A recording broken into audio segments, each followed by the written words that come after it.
اب یہ کہ آخری بات یہ کہ اصل ہمارے کرنے کا کام کیا ہے. دیکھیے کیوں نہیں کیا کسی نے بھی خروج کا معاملہ وہ میں واضح کر چکا ہوں. بغاوت نہیں کی. کیوں؟ ایک تو ریاست اور حکومت میں فرق نہیں تھا. ذرا کھڑا ہو اور وہ باغی قرار پائیں گے، واجب القتل ہو جائیں گے، فتوے کی زد میں آ جائیں گے. یہ معاملہ تھا. اور دوسرے یہ کہ عمارت پوری گری نہیں تھی، ایک منزل گری تھی. آج ہم کہاں کھڑے ہیں؟ پوری عمارت گری ہوئی ہے. نہ شرعی عدالتیں ہیں، نہ شرعی فیصلے ہیں، نہ احکام الہی نافذ ہیں، نہ حدود اور قصاص کے معاملات، کچھ بھی نہیں. ہمارا فرض کیا ہے؟ حضرت حسین کی مدح کرتے رہیے، تعریف کرتے رہیے، صحابہ کرام کی مدح کرتے رہیے، مدح صحابہ، اس کے لیے مجلسیں قائم ہو رہی. بھائی کر کیا رہے ہو؟ تھے تو آبا وہ تمہارے ہی، مگر تم کیا ہو؟ ہاتھ پر ہاتھ دھرے منتظر فردا ہو. تلک امۃ قد خلت لہا ما کسبت ولکم ما کسبتم. وہ تو ایک امت تھی جو چلی گئی، اللہ کے ہاں پہنچ گئے. جو کچھ انہوں نے کمایا وہ ان کے لیے، تمہارے لیے نہیں ہے. تمہارے لیے وہ ہوگا جو تم کماؤ گے.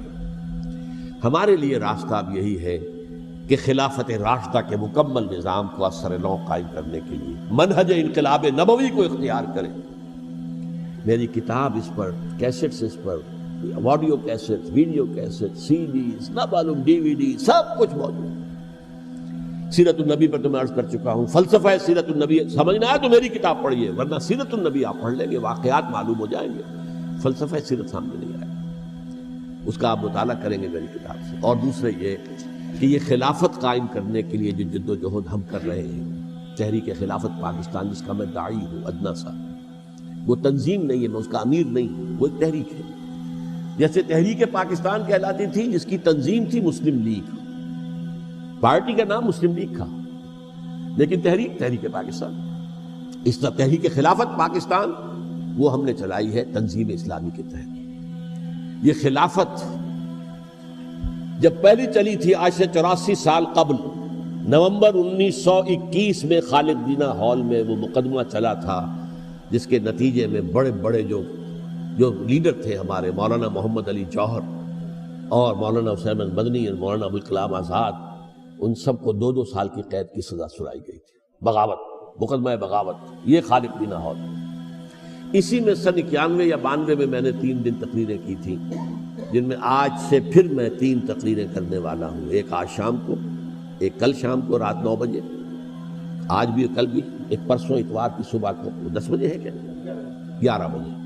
تو ان میں آپ حضرات شرکت فرمائیں، تاکہ اصل جو ہمارے کرنے کا کام ہے، تاریخ کو بھی سمجھنا چاہیے. تاریخ کے عوامل کیا ہیں، کیا پس پردہ عوامل کار فرما تھے، کیا کسی شے کی اصل حقیقت ہے، وہ سمجھنا چاہیے. لیکن یہ ہے کہ اس اعتبار سے میں نے جب یہ لفظ استعمال کیا تھا اس مذاکرے میں، لپ سروس، کہ یہ ہم صرف لپ سروس کرتے رہے، مدح کے بیان کرتے رہے، منقبت بیان کرتے رہے، حضور کی نعتیں کہتے رہے، اس سے تو بات نہیں بنے گی جب تک کہ وہ فرض منصبی شہادت علی الناس کا جو ہمارے ذمے ہے بحیثیت امت محمد صلی اللہ علیہ وسلم، اس کو ادا نہ کرے. مجھے خوشی ہے کہ اس کی بھی تائید دونوں حضرات نے کی. ہاں یہ لپ سروس کا معاملہ ہے. اللہ تعالی حضرت حسین کے نقش قدم پر چلتے ہوئے، بلکہ اصل میں تو ہمارے لیے اسوہ رسول ہے محمد صلی اللہ علیہ وسلم، اس پر چلتے ہوئے ہم پاکستان میں اسلام کا نظام خلافت قائم کرنے کی جد و جہد کریں.